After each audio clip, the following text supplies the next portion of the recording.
All right. Hello, everyone. Happy Friday. Um, let's get started here. So, if you followed along on Twitter, um, I guess people could also be finding these through YouTube subscriptions now. But I plan to do something slightly different this week, which I described here. Oops, actually, it's too far back in my history. So I'm going to do my usual, code streaming. But before that, I want to spend a little bit of time just talking about Arweave in general and digging into some aspects of it. I think, well, at least I perceive as being underexplored, under discussed, and are kind of, part of the motivation that got me into it in the first place. Um, so I have a few different motivations for doing this. I should say, this last week I did this with headphones plugged into my new microphone. The cord turned out to be awkward there. So this time I'm not doing that. So if something is wrong with the audio, just throw me a message in chat. But then again, I've been doing these for a long time without headphones and it's been fine. So, but just to make myself feel better, hit me up in chat if something sounds weird. And I will periodically check on that. All right. So yeah, sort of getting back to the why of like why talk about these aspects of Arweave. So I keep having conversations with people where I'm explaining things about Arweave and about why I'm working on Arweave. And I think it would be way more efficient if I just record some of this, and then I can point people at the video and they can ask me questions. So that's one motivation. I just think it's a more efficient way to convey information. And I'm definitely not opposed to conversations too, but you have the same conversation over and over again. It's like, well, I could write this down or record it or something, and then people would have that. Also, like I said, I think there's some. I guess I'll move away from my notes. So spoilers there.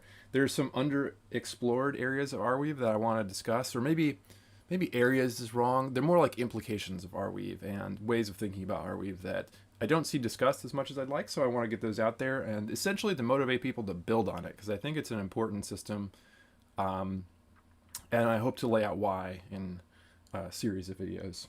And the other thing is, just thinking personally about, okay, I think this is an important technology. I want people to do things with it. What's my comparative advantage in this space? So I think I'm pretty good at building things. I'm doing that already. I think I'm okay-ish at organizing people. It's not really my strength, but I think I'm quite good at connecting ideas and reasonably good at conveying them. So I want to take advantage of what I see as some strength in those last two areas to just try to put ideas out there. And then even if I am personally not the greatest at, managing people to get things done, at least I can put the ideas into the heads of other people who are also, maybe better at those things. So a variety of motivations there. Okay, so I'm also going to cut these out of the streams so that they're standalone. Probably just leave that intro part in. It's fine to have the motivation at the beginning. So I was debating whether I should do a pause here and then go into it. But I think I consider these broader discussions kind of prototypes. If they get traction, then I'll probably develop them more, make them higher quality, do graphics to go with them, whatever. I found in preparing this one, it took me more time than I anticipated to to put it together. So I may do these at slightly lower rate, although I guess if there's enough interest, maybe I'll do them as frequently. But anyway, they take a little bit of time to prepare. All right, so that was a bunch of preliminary stuff. Let's just dig into it. So the thing I want to explore is Arweave as an information processing system. Ooh, I guess I can't collapse that. Oh well. At the very beginning, if you're new to this or just stumbling upon this video as a standalone thing, I want to just say, what is Arweave? Like one sentence. It's a blockchain that provides scalable permanent data storage. That's the one sentence description, a very rough analogy. is you could think of it as, if you're familiar with storage system S3, which is part of Amazon Web Services, it's like S3 with an incentive structure and identities. There's a whole bunch of things wrong with that as as an analogy, but I think if you think in that direction, it's about right. It gets you very close. It's about as good as you can do. A short one sentence description analogy. So, and if the blockchain part turns you off, please just suspend that for a little bit and stay with me, because I think there's interesting things here even for people who are sort of for whatever reason they have hangups, or I shouldn't say hangups. That's kind of loaded. Whatever. If you have reasons to dislike blockchains in general, it's fine. Just suspend that for a second and bear with me and follow along, thinking about Arweave as an information storage and processing system. Okay, so like I said, I gave some preliminaries earlier on. Part of the reason I'm doing this too is just to refine my own ideas. I think if I express them, it forces me to put a little finer point on them. And I think this way of thinking about Arweave, I don't hear discussed a lot. I hear a lot of talk about things like metaverse, Web3, sovereignty, censorship resistance. All those are pretty interesting in their own right, but other people are doing a good job talking about those. Whatever you think of them, like no evaluation implied, but other people are talking about those quite effectively. But this information processing and storage angle, I don't think is talked about quite as much. And the reason I think this is really important is because I view Arweave as a tool for collective intelligence. And we could really use more effective tools for collective intelligence. Okay, just checking real quick on my comments there. Again, just repeating, I'm very interested in getting non-crypto people interested in Arweave. I think there's people who are turned off by crypto for a variety of reasons, many of which I find quite understandable. I want you to, if you're still staying with me here, just suspend that evaluation of crypto as a space in general and try to think about Arweave as its own thing. So yeah. Okay. So more preliminary intro stuff there. What I want to do in this video is talk about the properties of Arweave as an information storage and processing system, and sort of split out the different things that it does. I'm very interested in hearing feedback on this, both around if I've missed things or tied together things that shouldn't be, or maybe separated things that shouldn't be, although I think it's probably more the former.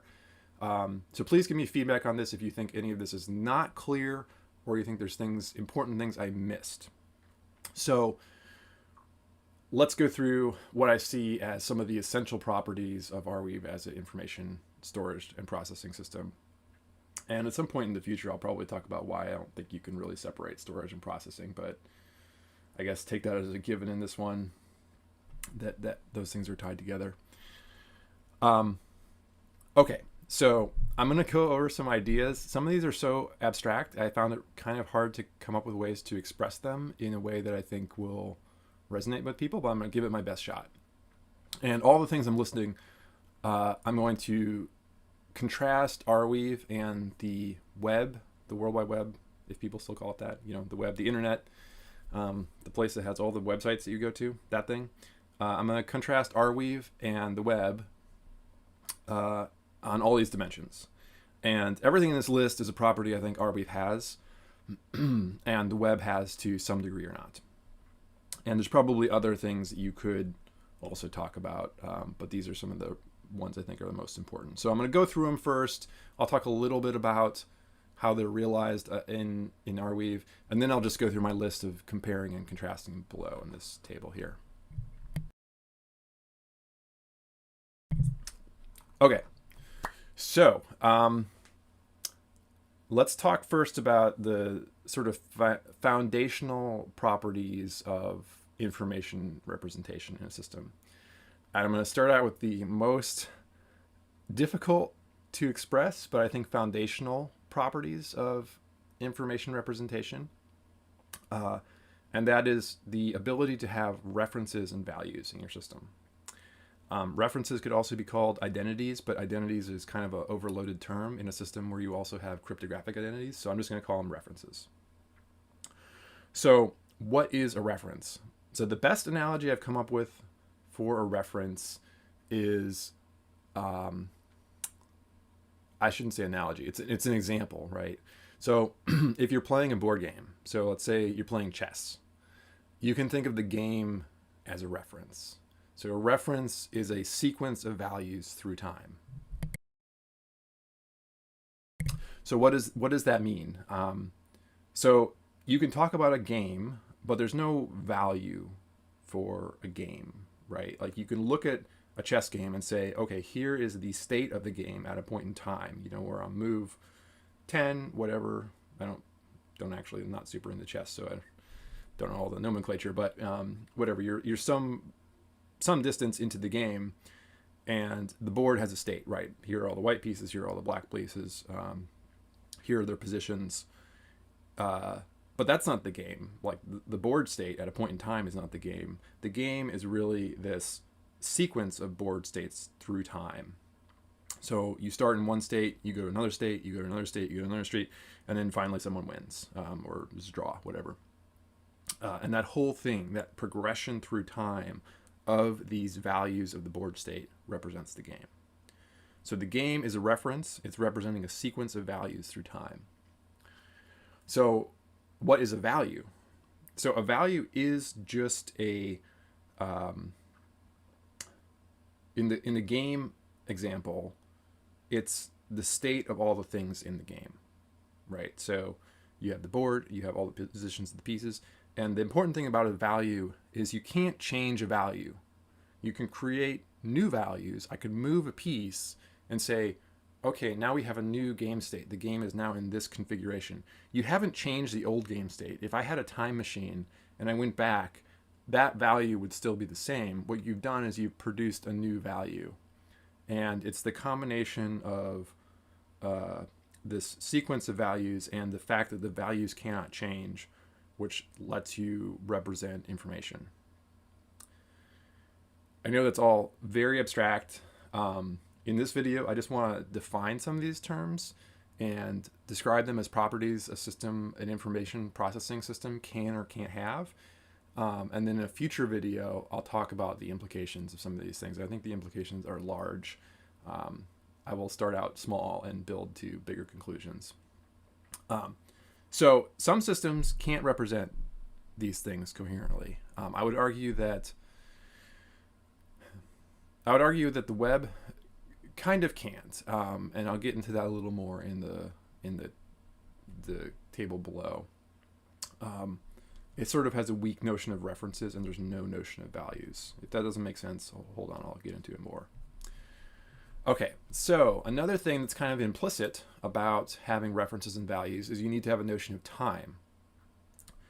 And that's time in terms of the information storage processing system itself.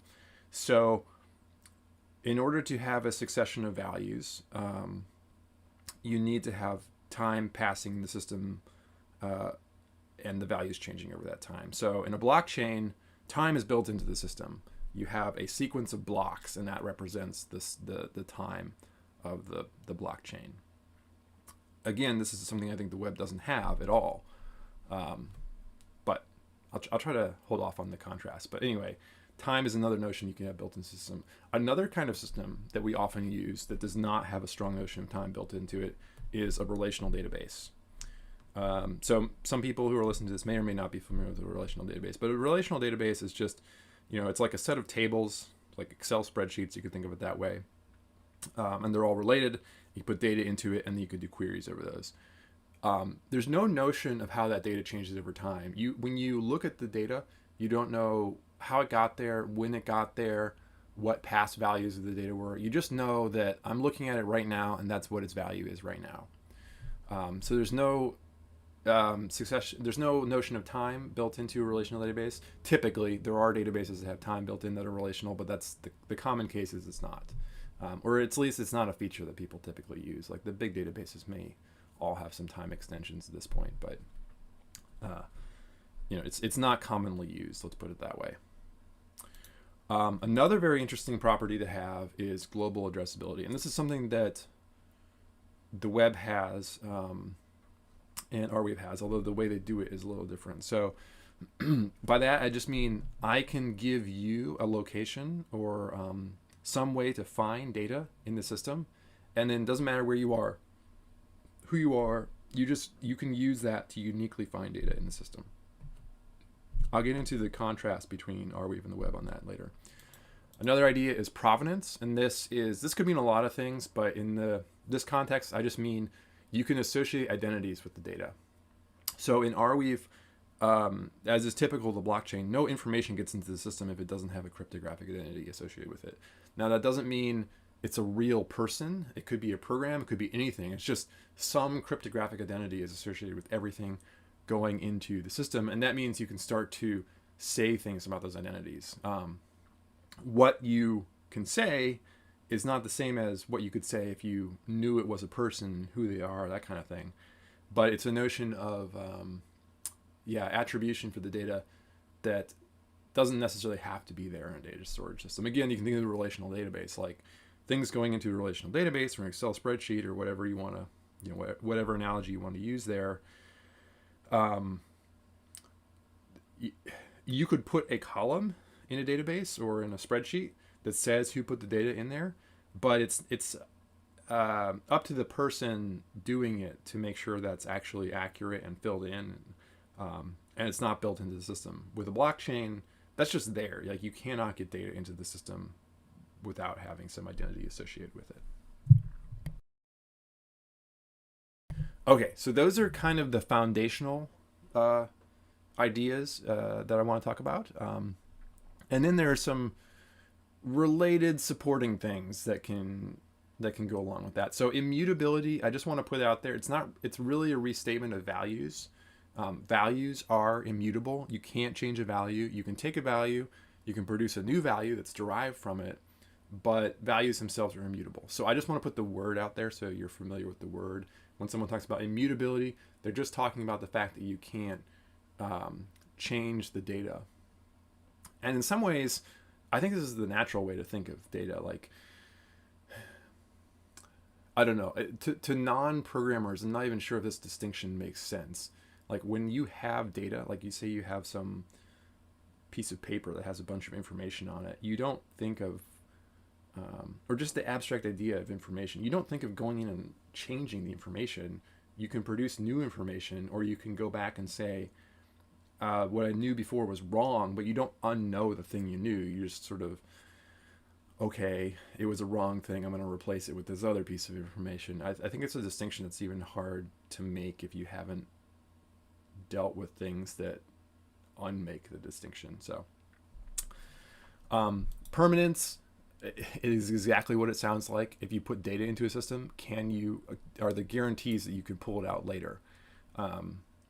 Most systems do not have this. I mean, if you put information into a computer, it's actually takes a lot of work to know that you can get it out later. I mean, if you record it on a hard drive or whatever, it might be there for a while, but you need to make backups to know that you'll actually have it in the future. And over the long term, lots of information is lost. So permanence is actually a pretty unique property. Arweave attempts to have that, and we'll talk more about that in the future. Snapshot ability. This is not a real word, but I guess it is for the purposes of this video. So if you have values, you have time, you have snapshot ability. And what I mean by that is you can, at a point in time, talk about what the value of the entire system is. So if you have a sequence of values progressing through time, you have a strong notion of time, everything has to happen in sequence in some way, then you can say at a point in time, what is the value of this entire system? That's a really unique property to have, especially at scale. And then there's a public. If you put information in, can other people get it out? And that's, if you're talking about collective intelligence, open knowledge, That's obviously necessary. It doesn't mean that you can't put private things into it. It just means that anything private that's in it has to be encrypted, so you have to have a secret to access it. But the data, in its encrypted form, is still publicly accessible. I could pull. There's tons of private data stored on Arweave that I could pull out. I just can't do anything with it because I don't have the secret that lets me access it. But by nature, it's a public system. Okay, so that's the foundational information properties, some of the derived or secondary things, and then I want to talk about a few fuzzier aspects of the system as a whole. So you could talk about, is the thing a platform? And by that I just mean, is it something you can build on? And I think this will be a little clearer when I do the contrast, but the web below. So is something a platform? Can you build on it? Is it self-sustaining? Does it have an incentive built into it to perpetuate itself into the future? And is it scalable? And by scalable, I just mean that as adoption grows and usage expands, can the system accommodate it? Those are properties of the system overall, not necessarily properties of data storage in particular, just system properties. Okay, so now let's go through these things and contrast the web as we have it right now with Arweave. And I'm not trying to imply with this that Arweave is going to replace the web or that the web is bad. I think the web is, lots of sort of silly and bad things happen on the web, but I think the web overall is, one of humanity's great achievements, that we have this amazing collected collection of information that's available to everyone, at virtually no cost. That's amazing. But it's not perfect, and we can build new systems that have properties that the existing system doesn't have. They can coexist, they can complement each other, and naturally a lot of the new things that we can build, they wouldn't exist without the old things, and Arweave is built upon a lot of the technologies of the web. So I'm not trying to say like Arweave replaces everything. No, I want to have some point of contrast to talk about how these different properties are useful and manifest in these systems. Okay, so first, references. I would argue that the web, it has sort of a very weak notion of references. That might not be obvious at first because you go in your browser and you put in, google.com or whatever, your favorite website with a path at the end, and you get there, right? That seems like a reference. But it's a very weak reference. What that's actually referring to is, it's not referring to data. It's referring to a place. It's talking about some piece of hardware somewhere that is answering and serving up that query in response to you. And what you get out of it is not a value. It's just a bunch of bytes. And what I mean by that is, sure, I can go to a website, I can save the data from the website, and you say, well, why isn't that a value? Well, it's not a value because there's no way to go into the web and say, look, I got this thing out and I have an ID for it. Can you give me that thing again? No, there's no way to do that. You can save a copy of it and you can argue that the copy you saved is a value, but the system has no way to refer to values by identifier. So I can't go into the web and say, give me Google's webpage in December of 2005. And here's the ID I have for it. I save the ID, give that back to me. There's no way to do that. So yes, you can refer to things by name, and that's certainly a useful property, but it's not really references in the sense that I'm talking about with the information storage and retrieval system. They're not things that associate a succession of strongly identified values over time. Arweave, I would say, does have references. I put work in progress here because some of the references in Arweave are still, they're not fully defined in terms of Arweave. So to get the things on Arweave right now, you're still using DNS, but there's no reason you can't have names that are defined purely within Arweave itself. So right now I might go somewhere and there's DNS lookup that gets me, some address, and then the address talks to Arweave and gives me a thing back.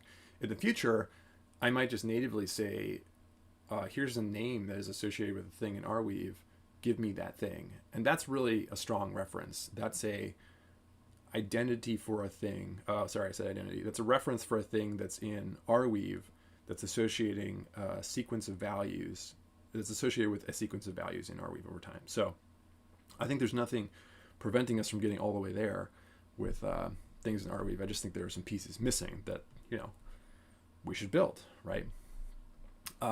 Does the current web have values? Already touched on that. I would say no. Arweave does. Like, the whole thing is built on values.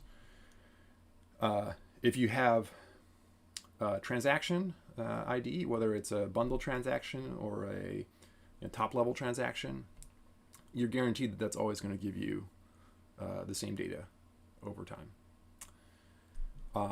Immutability. Again, this is a big problem. I mean, this is when people talk about Arweave, they talk about like censorship resistance and being able to know that data hasn't changed. It's a big problem with the web right now that, say, some publication goes in and changes stuff, or some government goes and changes things.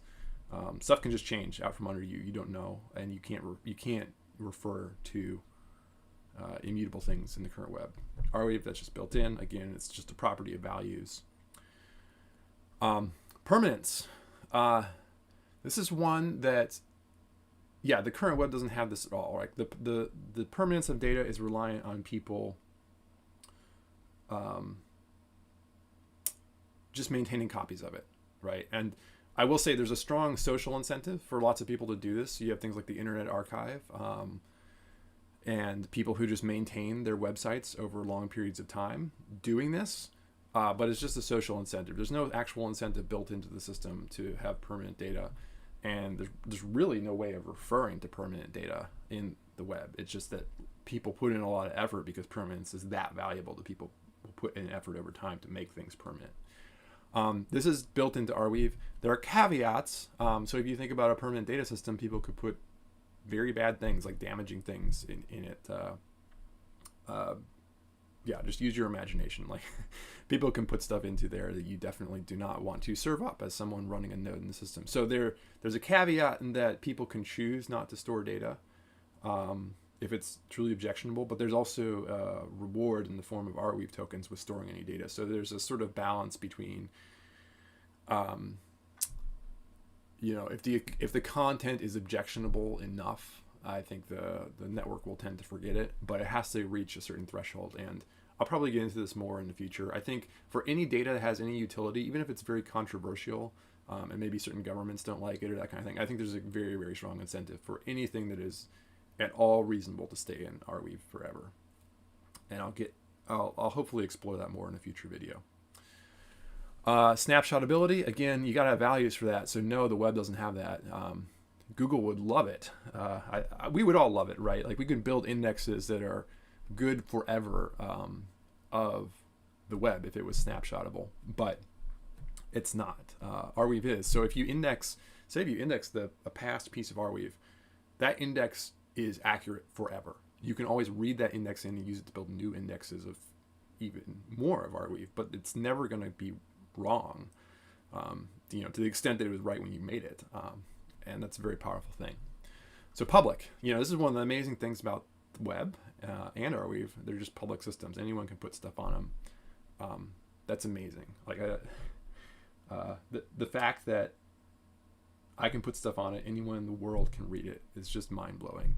We take it for granted, but that's a very new thing in human history, that I can publish and interact with people anywhere in the entire world as an individual who's, in the grand scheme of things, basically a nobody, right? That's amazing. Both the web and Arweave do this. So it's, I would say that it's a little easier potentially in the future with Arweave, but they're both good at this. Global addressability. Okay, so again, this is getting back to references. So what kind of references do you have in the web? You have these weak references, and what are they referring to? They're really referring to places. They're referring to servers. So yes, you have global addressability in that I can put Google into my browser and get to it anywhere. But it's referring to a place. It's referring to some servers somewhere. And as we just saw, like Facebook just made this quite clear, right? If someone does something that screws up the networking for those servers, it's globally addressable, but it might not be there. Arweave has global addressability in the sense that you can address actual pieces of data and actual pieces of data and references to data. And that's a different kind of global addressability. So they both do this, but they're addressing different things. And the data addressability, I would argue, is much more powerful than the place addressability. Provenance, the web really doesn't have this. The closest thing you have is server certificates, but that's really talking about securing communication. It's not really talking about signing content. And it could be that there's some web standard about signing content too, but like I've never seen, I can't really think of a case where I've seen that used, except maybe in a corporate context, if it exists at all. I'm trying to think if that's a thing, but basically in practical terms, no, there's no provenance for stuff in the web. People may put their names on things, but there's no strong association. It's not a property of the system that associates identities of any kind with the content. This is just baked into Arweave. Is it a platform? I put a question mark here really just to be provocative. The web is a platform, but I think it's the web is old enough that we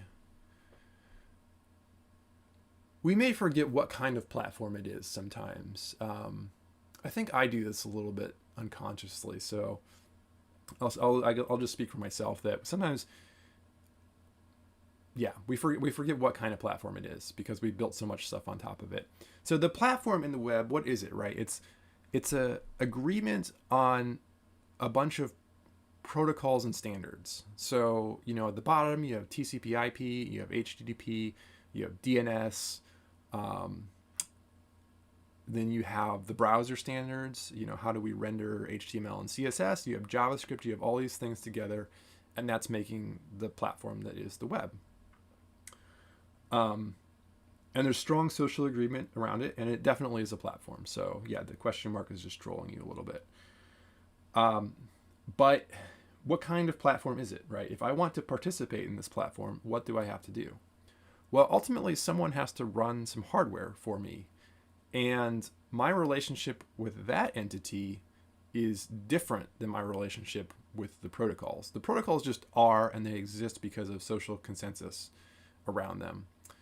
The entity that's being the platform for me to put content on the web, that's a contractual relationship of some sort. I could run my own server, but almost no one does that. And so usually they build on other people's servers. In one way or another. And that entity that's running the servers, that's just contractual. They can stop that. They can decide that they don't want to host my stuff.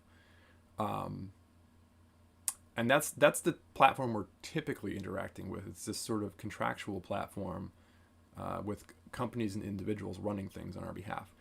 Arweave is a platform at a different layer. So clearly people have to run the hardware, but the incentives for running the hardware are provided by the network, and the platform I'm building on is the network. So I don't go to an individual and say, you want to run a server for me, do it. I say, I want the network to provide me with this service, and the network handles dispensing incentives to the people to run the services on it.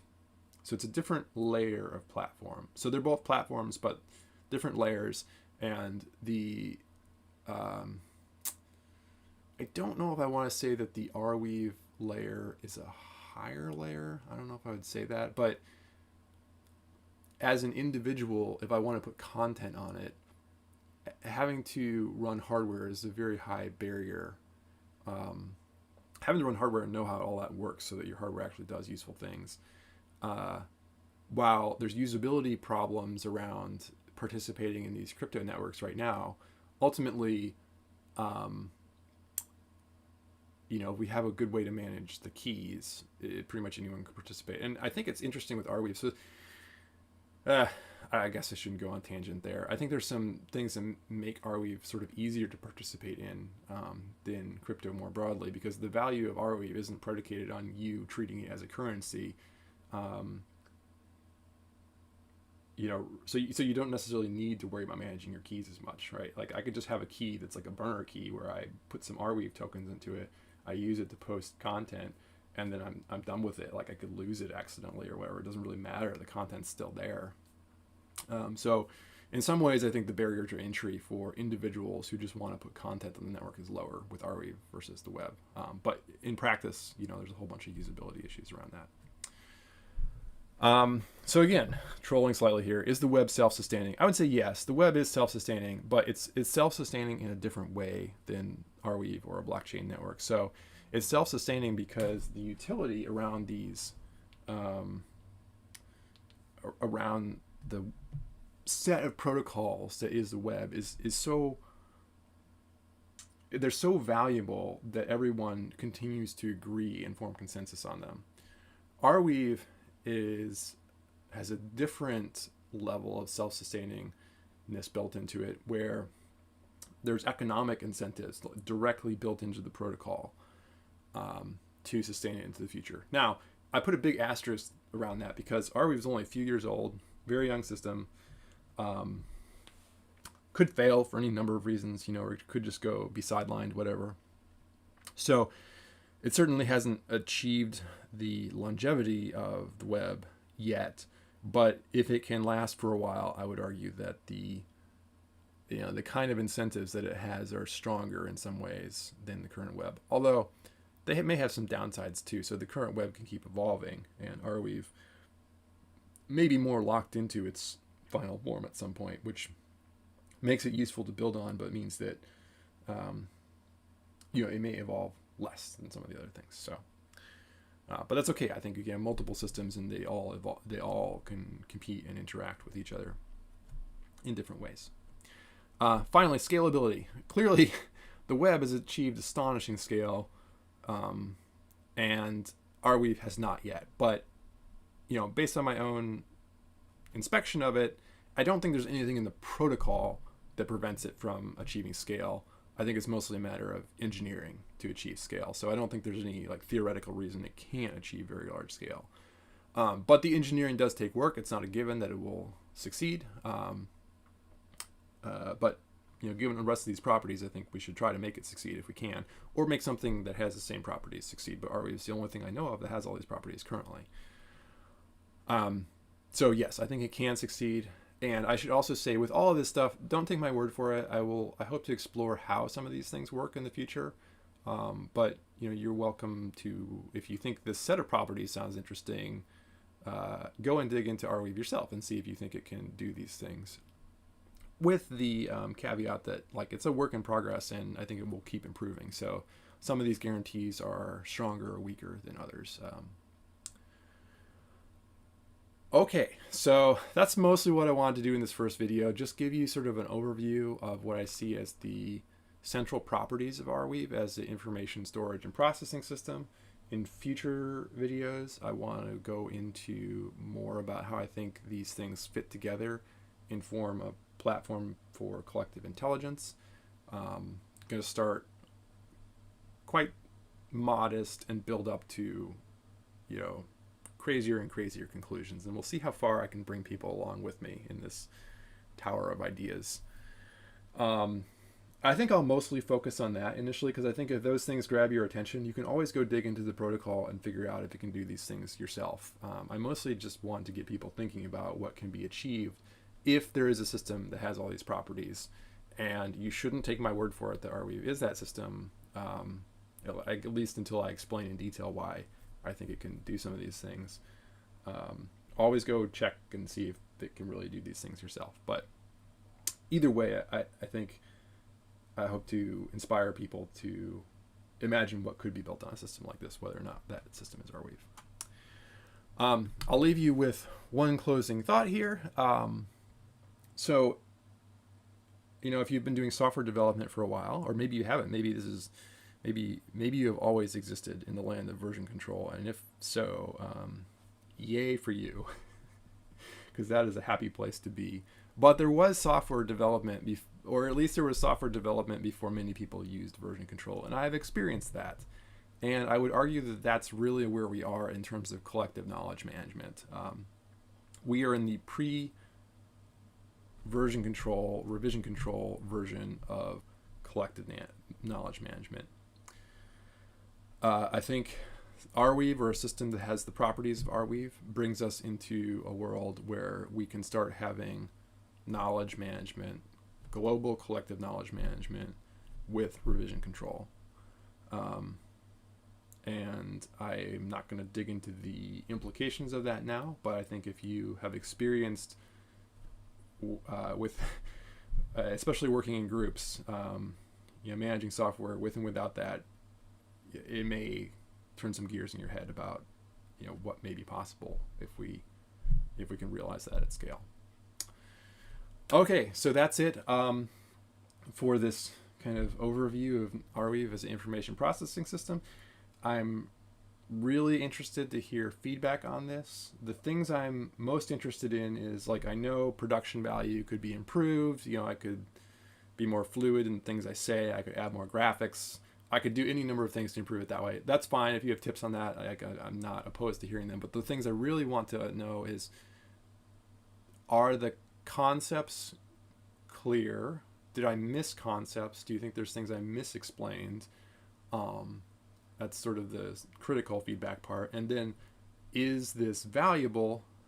Did you get something out of it? I'm not looking for pats on the back there, just some indication of, yes, this is content I would like to see more of or hear more of, versus, no, you're kind of wasting your time, because it takes some work to prepare this stuff. So if I want to put more effort into it, I'd like to know that it's useful for people. Okay, so that's the intro part here, or I shouldn't say intro. That was the educational, Arweave educational part of this, and then I'll do some more coding. So yeah, in my editing, I'll probably cut here, so I have a separate video for that. Alrighty, so yeah, on to the coding part. The much easier part to do for me, thankfully. All right, so if you have been following along, also I think I'm going to open my window. Hang on just a second. It's a little stuffy in here.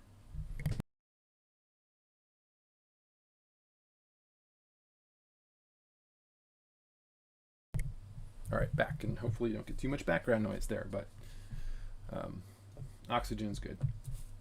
Okay, so if you've been following along, let me quick.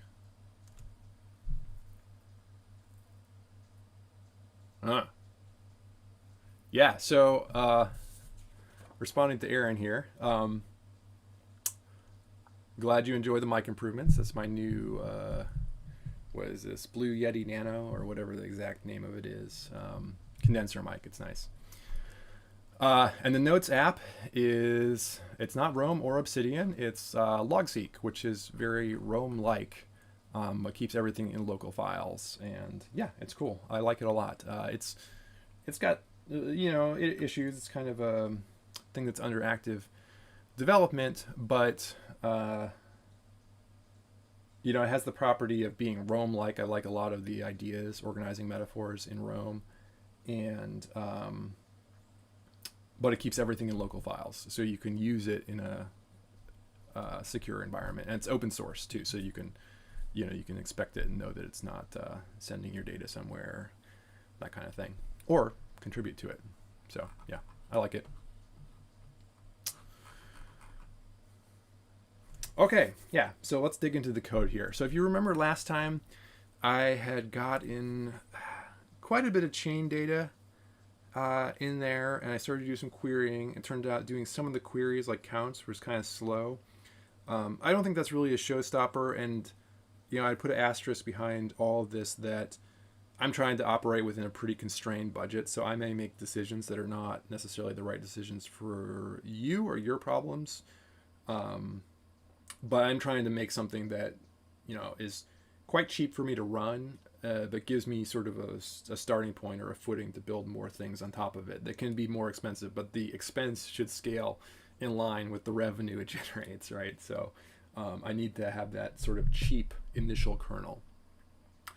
So anyway, I started to run some queries last time. Some of them were a little slower than I liked. I think there's probably ways I could have dealt with it, but it did make me think like, wait, is this really the right structure? And I'm still learning XT and sort of learning like what the grain of the database is, how you want to, what the native ways of structuring data is. So I took all that and did some revisions, which I will now go over. All right. So revisions. Yeah, let me start over here. So if you've been following along, I had done things where I sort of broke out the blocks, and then I broke out the transactions, and I broke out the transaction tags, and had those all as separate documents. I think that's a valid way to structure things, but given the constraints I mentioned about just the scale I want to deal with, that ends up being a lot of documents in the database that would require me to spend more resources, like hardware and monetary resources than I want to currently. So I scaled everything back to just do 2 documents per Arweave block. So the documents are the block source, which is sort of like the original version of the documents, and the block attributes, which is a distillation of the things in the chain. What am I trying to say there? Yeah, it's like a distillation of the data in the blocks in a queryable form. So the source is there so that I can redo things if I want. I can always get back the original, and then the attributes are there so I can query it. So I've taken the, let's see, I'll show the source first. So the source is just the ID, which is hash based, the height, which is the block height and what you'd expect in a blockchain. The block minus the proof of access, not storing the proof of access. I might store that separately, but for now I'm just not storing it at all because it's not important for queries I want to run, and I can always go grab it later and put it somewhere else. It might be better to just like put it in S3 or something without bothering with putting it in XT. And then the transactions, which is just, I'm just storing as a vector of transactions. So this is the source, which I can pull things out of, but it's not very queryable. And then I summarize the block in this block attributes document, which pulls out the, surprise, attributes of the block. So I won't go through all of these, but they're just fields in the blocks. And then I do a little bit of summarization of transaction and tag data. So I pull out counts for all the tags, and I put that into a tags summary, counts and sum of some of these fields. So reward, quantity, which quantity is the amount, like when you're transferring Arweave tokens within the chain, the quantity is the amount of tokens you're transferring between people. Or I should say not between people, it's between identities. In Arweave it could be not people, but it's the amount you're transferring between addresses or wallets. The reward is the amount that's going to miners to pay for the transaction. That gets added to the inflation bonus in the block, and then the data size is whatever the size of the data associated with the transaction is. So I sum those up so I can talk about the stats for tags of these fields. And then I also do a little bit of summing of transaction data. So I get the total quantity from the transactions in a block, and I get the total reward. And I also store vectors of the rewards and quantities so I can compute stats that are other than the total. So, like the mean or median or whatever kind of summary statistic I want to compute, I could do that at some extra computational cost afterwards if I want to. Also doing the same thing with the data sizes, storing that as a vector. I don't need to sum up the size because the block size is the sum of the transaction data sizes. Okay, so that's the structure I ended up deriving. And the nice property, it has a nice property of my indexes are sort of, they're fixed in size. So each new block is going to produce a predictable number of new attributes and new documents. So it's 2 documents per block, and then I didn't count up all the attributes, but you know, however many attributes are on this are the things that get indexed. So I can make strong statements about what this is going to cost me on a per block basis, which is nice. I know it's not going to blow up if someone does something crazy with tags. Well, mostly. The summary could kind of blow up, but there's a cap on the tag data too. And the index size still wouldn't blow up. I'm just taking a look at my notes here to see if there's anything else. Yeah, and I guess I'll talk briefly about the way I think I can go with this is this gives me a sort of core database that as I, you know, if I can produce revenue from this data, then I have ways I can branch out and index more things in line with whatever revenue is produced. So I sort of have a capped cost that I can expand as opportunity presents itself. So I think there's a nice growth plan for this schema. Or that's what I think now. You know, we'll see how it goes, of course. All right, so let me start up my REPL here.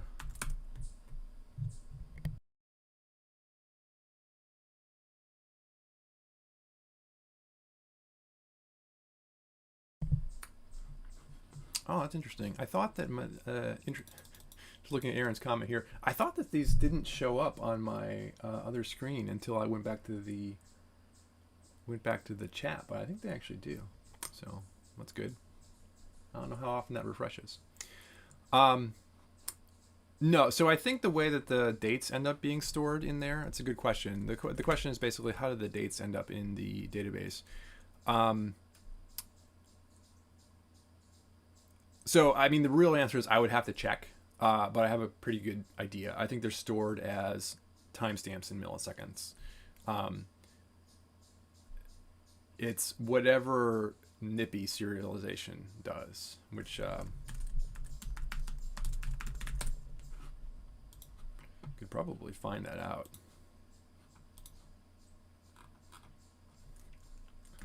Date. Let's see. Java util date. ID freezer, right? Yeah. So it's just milliseconds.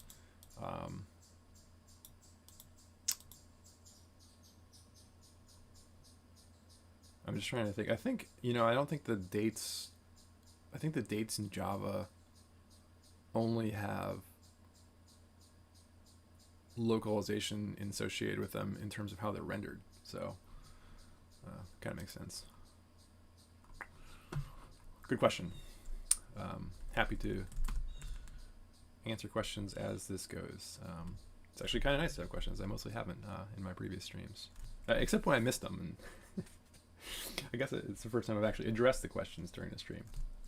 Okay, so I want to try to do a few things with this. So in theory, you know, it's easy. Let me bring up my SQL schema. So it's easy to just naively query this and pull out these top level fields, right? That's a simple data log query.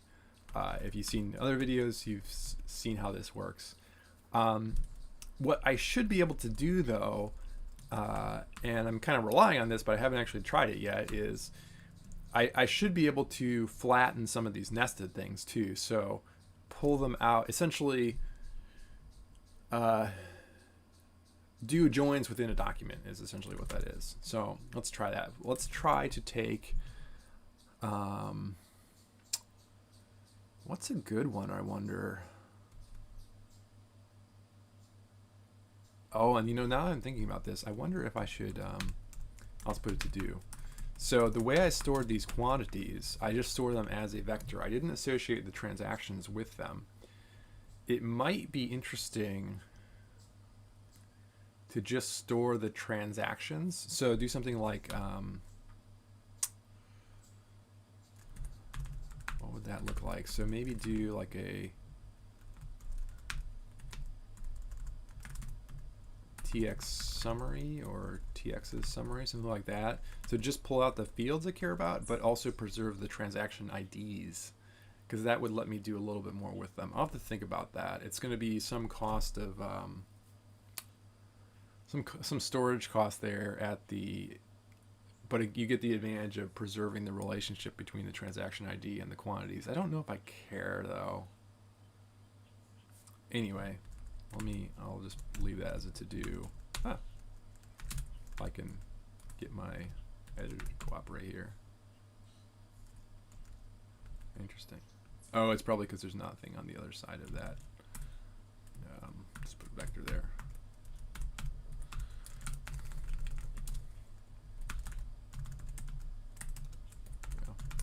Do I want to associate TX IDs with quantities, etc.? Don't know that I do, but that'll remind me if I look at that a little bit later. Okay, so let's try to do a simple thing. So we have these vectors in here.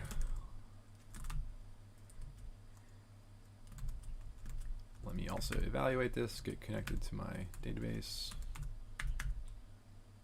and pull a document out of it.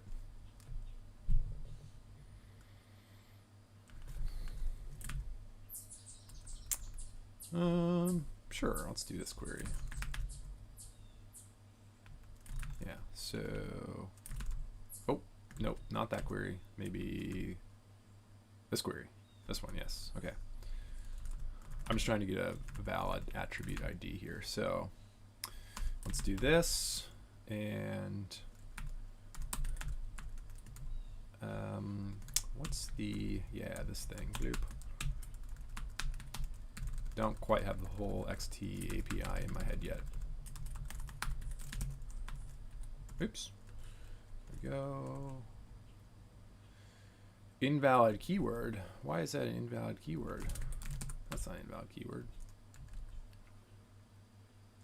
Is it? What's wrong with that?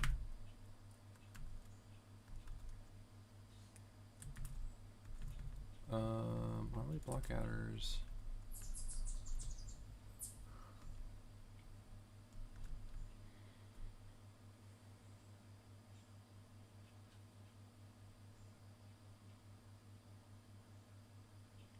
Oh, I'm confused. What is it complaining about there?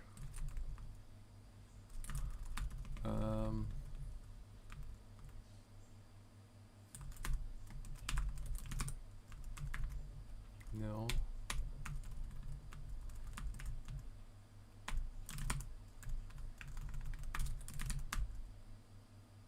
Strange. What part of that is causing me problems? Oh, can you not do? Oh, that's interesting.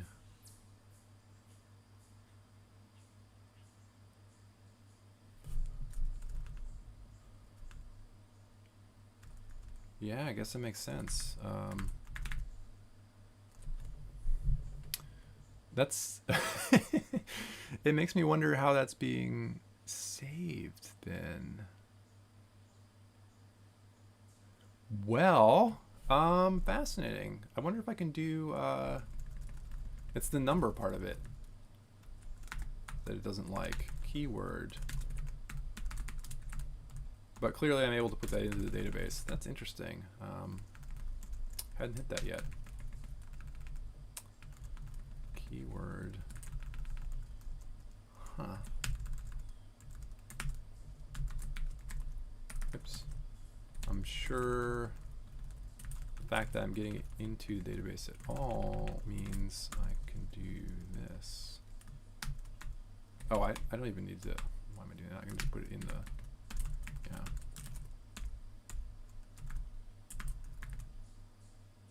yeah. Yeah. Okay, let me make a to-do about that.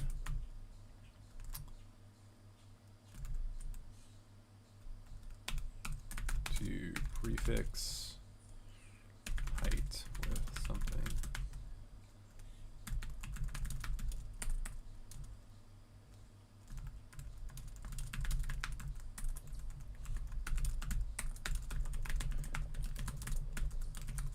Funny I hadn't hit that yet. I guess I've mostly been querying by hashes in the past. So the problem there is that if you take off the namespace, you're just left with a number, and that's not actually a valid closure identifier.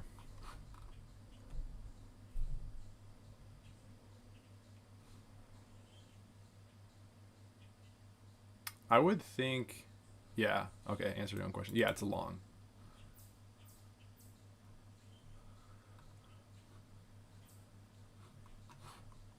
And yeah, Nippy is cool. It's actually fairly widely used in Clojure as serialization at this point. I'm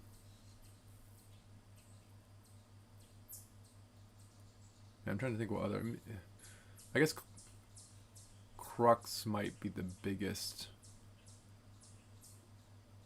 sort of system that's built on top of it. But yeah, I think people use it quite a bit. It's super fast. And can represent pretty much everything in terms of like JVM data. You can put it into Nippy and it will serialize it for you.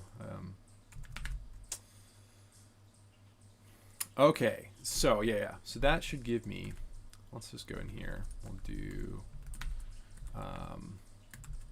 equal ID.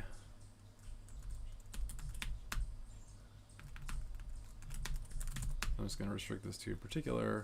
I guess I could have done that on height too. Does that not work? That should work. Why is that not working? Keyword, blah, blah, blah.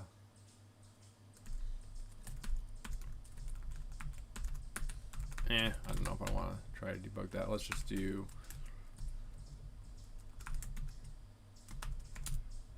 this works, right? Height. Oh, I know why that's not working. It's because it's because that function is not being evaluated. That whole expression is quoted. So, but whatever, this will work fine. So let's take this. Okay, so that will give me what I want. Bloop. Okay, so the thing I want to try to do here is flatten out one of those arrays.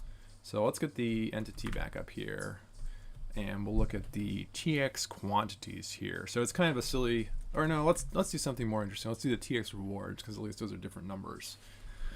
We'll just get a set of zeros back. It's not going to be very informative. Okay, so for this, I'm going to go back to the Crux example, test relations. Yeah, so I want to do this. I want to do something of the format of this, where I take, instead of doing identity here, I want to see if I can pull out, ooh, what's that going to look like? Do they have any examples? I want to see if I can do what this identity expression is doing, where it's kind of taking a vector, or I'm sorry, a set, and using that in the query to produce relations.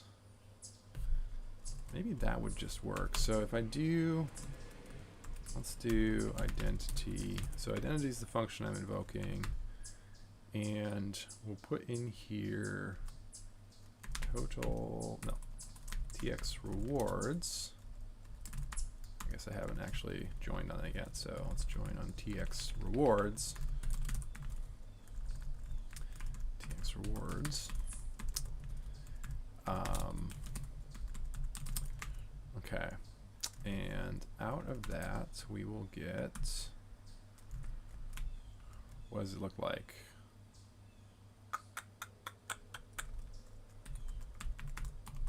TX reward. See what that does. Don't know if that's going to work or not. Okay, so what this should do, if it works the way I want to, is we should, what was one row should now be, or one relation should now be a bunch of relations with the same block attributes, but a different reward at the end of each relation. So let's see. No, nth not supported on type big decimal. What does that mean? Is it...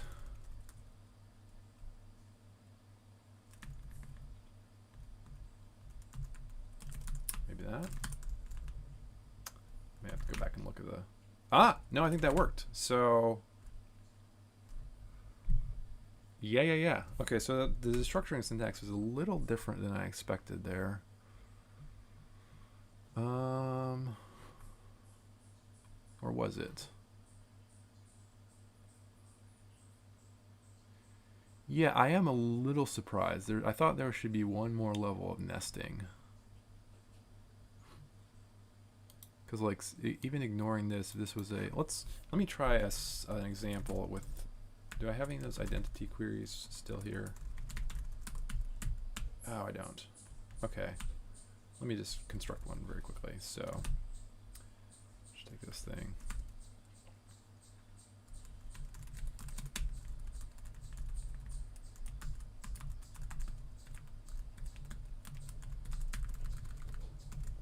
I want to experiment with not querying from my data, but just messing with identities and values.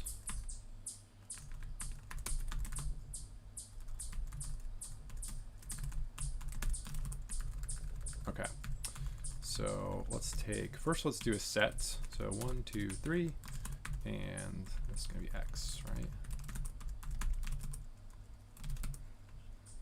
Because based on this, I was thinking, sorry.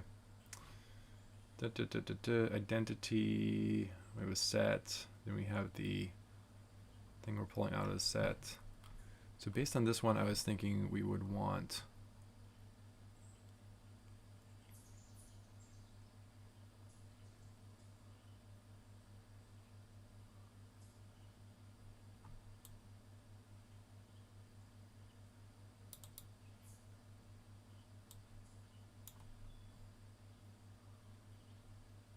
yeah, actually, isn't that what this is doing? Oh, well, let's see. So let's see here. If I do this, what do I get? I get a vector.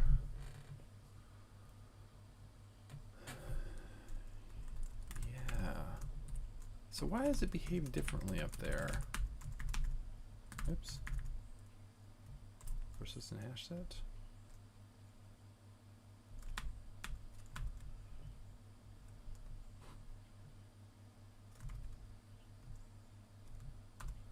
Oh, maybe it's that. Let's try this. I think maybe it treats. Yeah. Does it treat?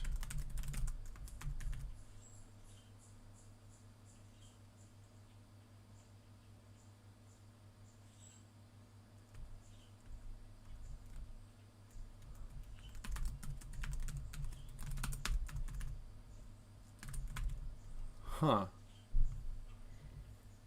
I'm not sure I'm totally following the rules here. I mean, understanding the rules. This is tuple returns. Relation returns.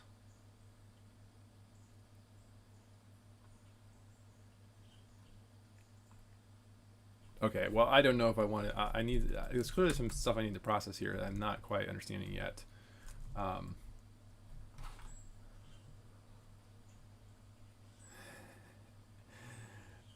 Am I wanting to closure spec alpha? I'm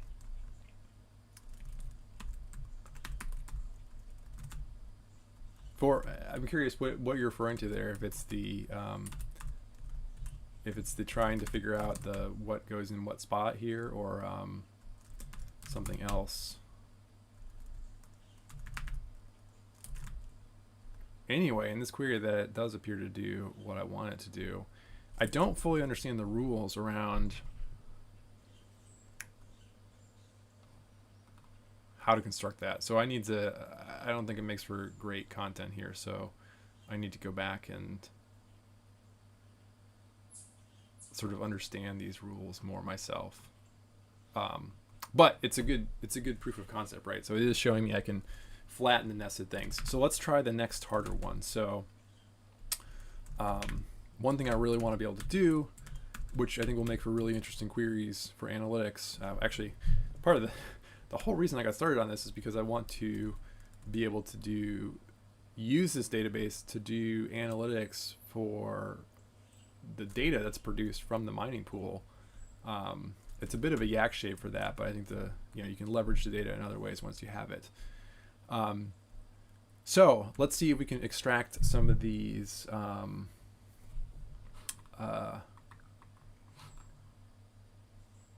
yeah, okay, for where it goes there. Maybe, I mean, I think part of the challenge is just that there's a bunch of different things that they are expressing. If I could look at a spec, I guess a well-documented spec would tell me like what the format of each thing is potentially. It's still sort of a confusing set of rules, but at least I could look at something then. Yeah. So anyway, the critical to the thing I actually started this whole yak shape of like putting the data into XT4 in the first place is, can I pull out the tags? Because I need to be able to see how many things are tagged with pool related tags in the chain. So let's do that. And if this doesn't work, well, I guess I throw it all out and start over again. No, I don't know. I'm sure there's some way I can make it work, but okay, so TX rewards. TX tag summary. Let's do that. TX tags summary.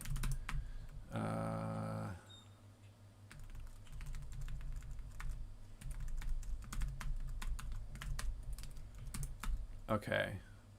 So we have a map. Let's see. It's a map that maps the tag names to summary statistics. I wonder if they have an example of this. This is sort of an advanced... Oh, you know what I could do, though? So I might have to do a little bit more transformation of the data. I was thinking like, oh, I wonder if they have syntax for pulling stuff out of a map. They might not, but what I can do... well, let's... Yeah, before I conclude that they don't, let's try this. So... We'll just call this TX tags summary, and we'll do, what's the ... there? Can bind empty resulting relation as a tuple. Can bind full tuple.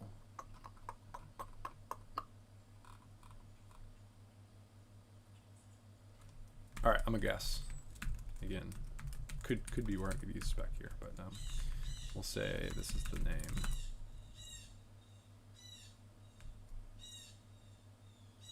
Yeah, let's see what that does. TX reward, what did I do wrong? Oh, that's because, yeah, I didn't update my find up here, so.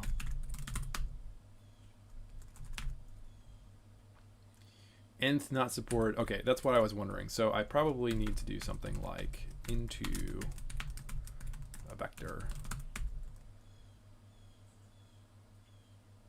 I wonder if I can just leave out the identity if I'm applying into as a function. Let's try that. Okay, so that is, yeah, that's getting close. Do this. Yep. Okay, so that's giving me the names. Let's do this. Can I put a function? I haven't tried this yet. Can I put a function over here? What if I were to do... oh, it might not. Let's do get.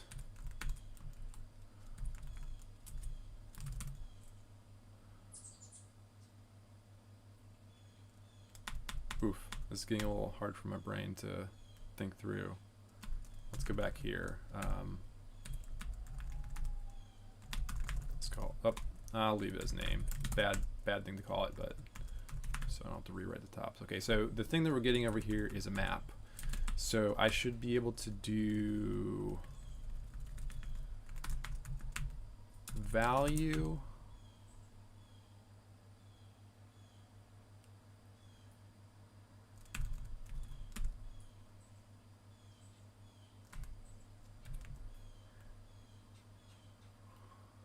Uh, wow, I don't know what that looks like. I don't know if you can do this on this side of the. I might need to transform it first on the other side. So I might need to do something like.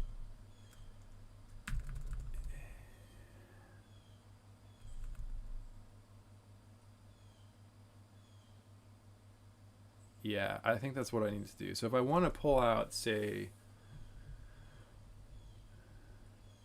the count, what I probably want to do is map something across it on the left-hand side.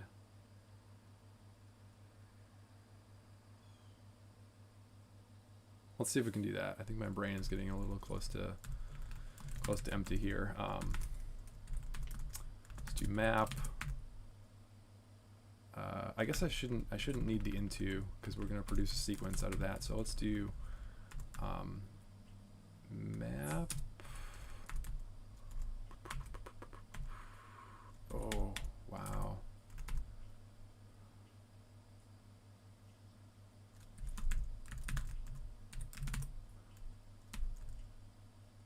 Now will give me the values.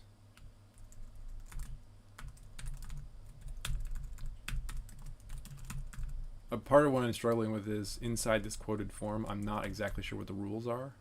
So I don't know if like macros will expand. I don't know exactly what will happen inside because the query is kind of a special thing. It's not just I can put arbitrary closure in here, I think. So we got the values map count, and so this is not going to give me an actual usable query, but it'll be interesting to see if this works. I mean, not usable in the sense that I would want the tag name too. No, did not work. Okay, so what happens if I just do values? It's obviously not going to be the count. Okay, so that does work. Oh, is it the do I need to do that? No. Interesting. I would have thought, let's try into set. Really? Do that?